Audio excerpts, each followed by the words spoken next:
एक second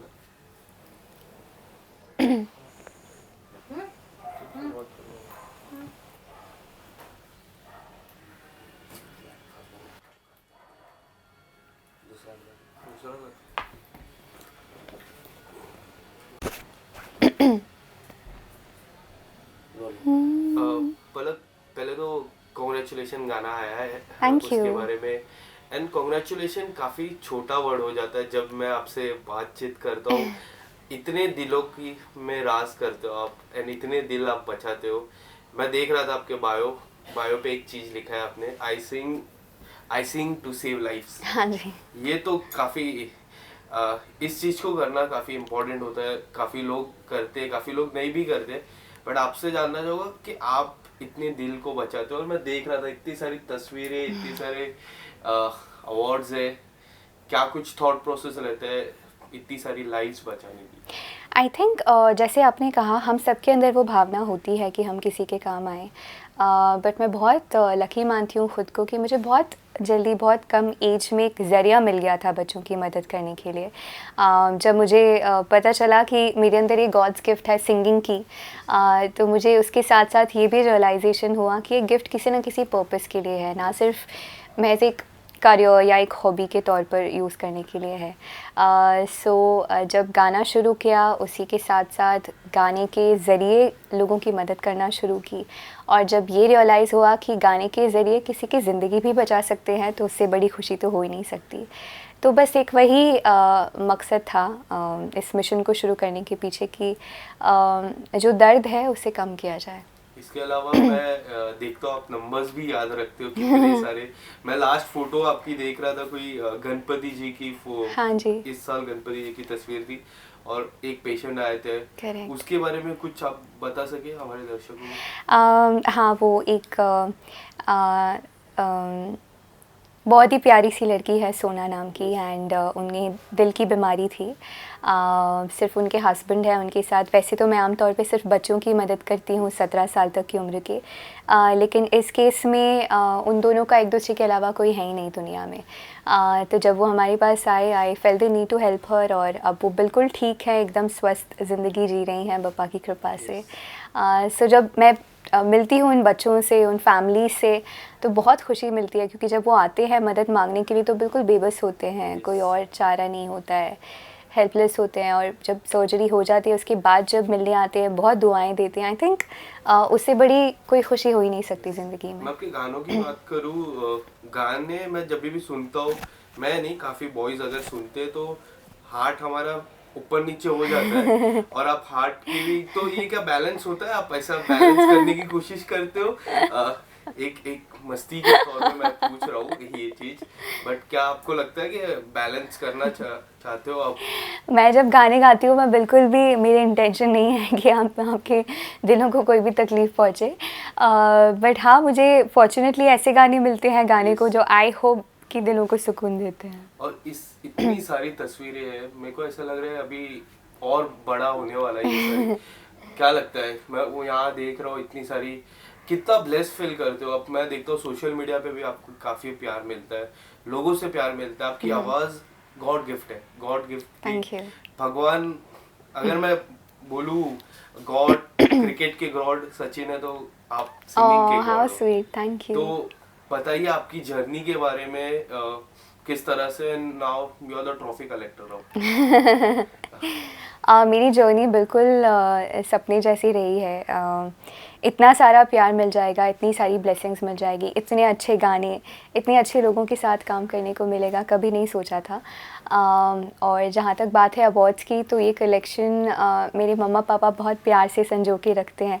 in fact जो सबसे पहला अवार्ड था जो मुझे मिला था जब मैं ऑलमोस्ट 2 साल की थी, तब से लेकर अब Yes. जो अवार्ड्स मेरी सिंगिंग के लिए मिलते हैं, best playback singer of the year के लिए, तब तक सारे अवार्ड्स संभाल के रखे हैं। एंड आई थिंक जो लोगों का प्यार है, जो लोगों की दुआएं हैं, वो मेरे लिए सबसे ज़्यादा इम्पोर्टेंट है। हाल ही में आपका एक गाना आया है, नेहा शर्मा उसमें है। कुछ बता दीजिए उस गाने के बारे में, किस तरह की चर्चा हो रही है उस गाने को लेके? सोशल मीडिया पे मैं देख रहा था कमेंट सेक्शन में काफ़ी ज़्यादा, और यूट्यूब पे भी काफ़ी कमेंट सेक्शन में आपने काफ़ी लोग को किसी की याद दिला दी है। कुछ आपने कमेंट्स पढ़े? मेरे सोशल मीडिया पर स्पेशली जो कमेंट्स आते हैं, कमेंट्स फिर भी मैं उतना नहीं पढ़ती हूँ जितने मैसेजेस Yes. पढ़ती हूँ, जो मेरी पल्कियंस हैं, जो हाँ, फैंस हाँ। हैं सबके। और बहुत ही ज़्यादा प्यार मिल रहा है इस गाने को। मैं इस पर्टिकुलर सॉन्ग को एक पर्सनल अचीवमेंट मानती हूँ Yes. अपना, बिकॉज़ उस्ताद राशिद खान साहब ने गाया है मेरे साथ, और संदेश शांडिलिया जी ने बहुत ही बेहतरीन कॉम्पोजिशन मुझे गाने के लिए दी है। इरशाद जी ने लिरिक्स लिखे हैं जो कि बहुत ही यूनिक हैं। तो मेरे लिए जो पूरा एक पैकेज है गाने का, वो बहुत ही ज़्यादा एक्साइटिंग, बहुत ही ज़्यादा प्रेस्टिजियस रहा है। एंड फाइनली जब गाना बाहर आता है और लोगों के दिलों को छूता है, वो सबसे बड़ी बात होती है। किस तरह के आप प्रिपरेशन करते हो? कभी भी आपके सॉन्ग आते हैं, लिरिक्स की बात करें हम, as a singer lyrics is very important. किस तरह की तैयारी आप करते हो गाने के आने के बाद? जब भी मुझे कोई गाना मिलता है, या तो कंपोजर्स पहले से स्केल चेक करवा Yes. लेते हैं, मोस्टली यही होता है। और जब मैं स्टूडियो पहुंचती हूँ, कॉम्पोजिशन सुनती हूँ, लिखती हूँ, फॉर्चुनेटली बहुत जल्दी याद हो जाता है। Yes. एक बार सुनने पर ही पर गाना गा देती हूँ, बहुत जल्दी रिकॉर्डिंग भी हो जाती है। फिर उसके बाद इंतज़ार रहता है कि अब गाना रिलीज़ होगा और लोगों तक पहुँचेगा। जो आमतौर पर प्रिपरेशन रहती है वो बस एक मेंटली वो उस कैरेक्टर में, उस जो स्टोरी लाइन है उसमें उतरने की कोशिश होती है। और इस सॉन्ग की मैं बात करूँ, किस तरह की तैयारी आपने की थी? क्योंकि मैं जब ये गाना सुन रहा था, मैंने सिर्फ अपनी आंखें बंद की और गाने में जो आपकी लाइंस आ रही थी मैंने वो फील किया। लिटरली मैंने नहीं, मैं कमेंट सेक्शन पढ़ रहा था, एक लड़की ने उसकी लाइक उसके जो बॉयफ्रेंड था उन्होंने काफी, उनका डेथ हो चुका था काफी टाइम पहले, और उसने उस बंदे को याद किया ये गाने से। तो Okay. इतनी बड़ी बात हो जाती है। पलक जी, Absolutely. क्या कहना चाहोगे? किस तरह की तैयारी होती है आपकी, और इतने सारे कमेंट आपको मिलते हैं तो कितना गर्व फील होता है? मेरे लिए सबसे ज़्यादा इम्पोर्टेंट तैयारी होती है इमोशनल तैयारी। Yes. रियाज़ तो हम रोज़ ही करते हैं सिंगिंग का, लेकिन इमोशनली जैसे ये यार ज़ाहिर जो गाना है, मैं इसे एक नॉर्मल इमोशन रखकर नहीं गा सकती थी। एक जो म्यूज़िक डायरेक्टर हैं संदेश जी, उनका विज़न था कि वो मुझे उनके जो शब्द थे वो थे कि आपको इसमें बहुत गहरा उतरना है, बिकॉज़ खान साहब गा रही थी साथ में। Emotionally wanted me to be at some place. And जैसे आपने कहा, जब अलग अलग लोग सुनते हैं इस गाने को, सबकी ज़िंदगियाँ अलग होती हैं, सबके एक्सपीरियंसेस अलग होते हैं। तो जब आप एक गाना गा रहे हैं और ऐसे लोग उनकी स्टोरीज़, उनकी जर्नी से वो इस गाने को रिलेट कर पाएँ, उतना इमोशनली एक सिंगर को फ़ील करना बहुत ज़रूरी है गाने को।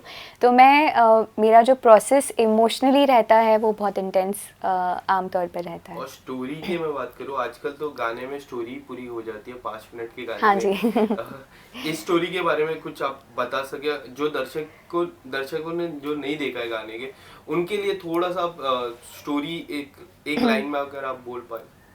आई थिंक एक कम्युनिकेशन है दो लवर्स के बीच, और बहुत ही आप इसको एक बहुत डीप पर्सपेक्टिव से भी देख सकते हैं और एक नॉर्मल पर्सपेक्टिव से भी देख सकते हैं। आप अपनी जर्नी में किस फेज़ में हैं उस पर डिपेंड करता है, बट ये एक यूनिवर्सल गाना है जिसे आप किसी भी इमोशन के साथ रिलेट कर सकते हैं। इनफैक्ट बहुत सारे लोगों के लिए गाना एक सैड गाना है, कुछ लोगों ने इसको एक हैप्पी रोमांटिक सॉन्ग भी माना है।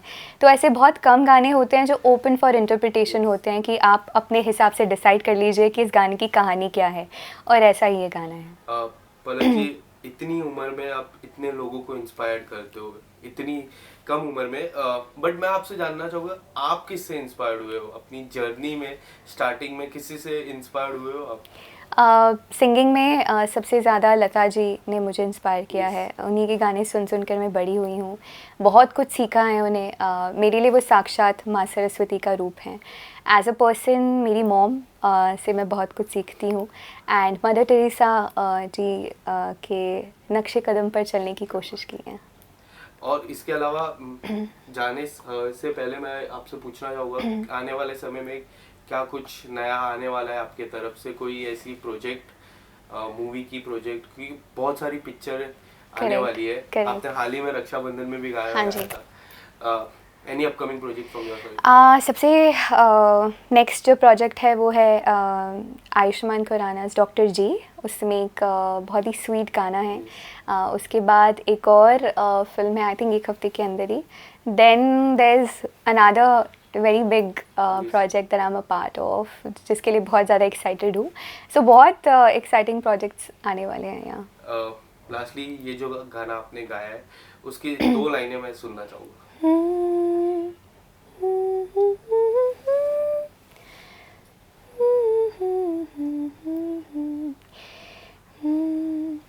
यार ज़ाहिर ज़ाहिर जिया कर दे, काश के तू चूम के खुदा कर दे. मैं ढूंढूं तेरे चेहरे को बादल में सदा. मैं देखूं सारे फूलों में तेरी ही अदा. यार ज़ाहिर ज़ाहिर जिया कर दे, काश के तू चूम के खुदा कर दे. Thank you so much. Pleasure.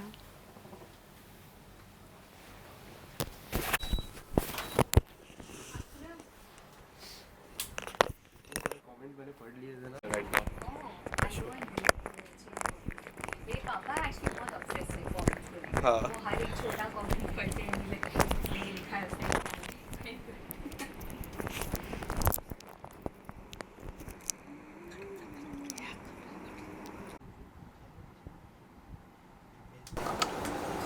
एवियंस बन गया है.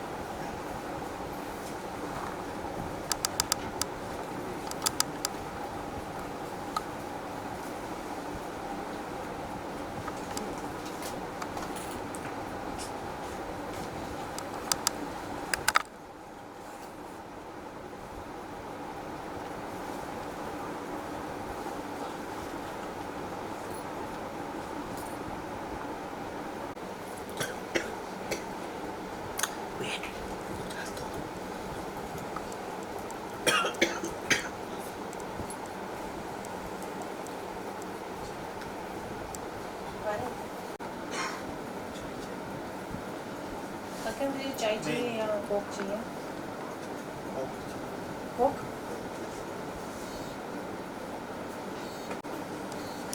अभी पहले ठंडी हो गई थी ना. हाँ, still I can have like as many cups as long as my mother is not seeing me. चाय. हाँ मैं You won't have chai. I'll have. Let them have first.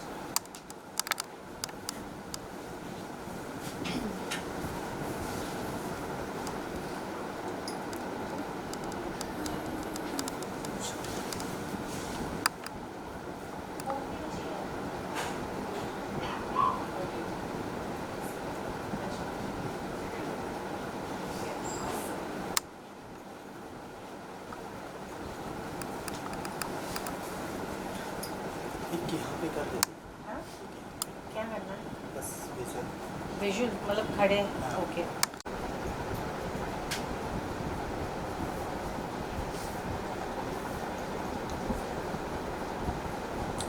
Wait ma'am.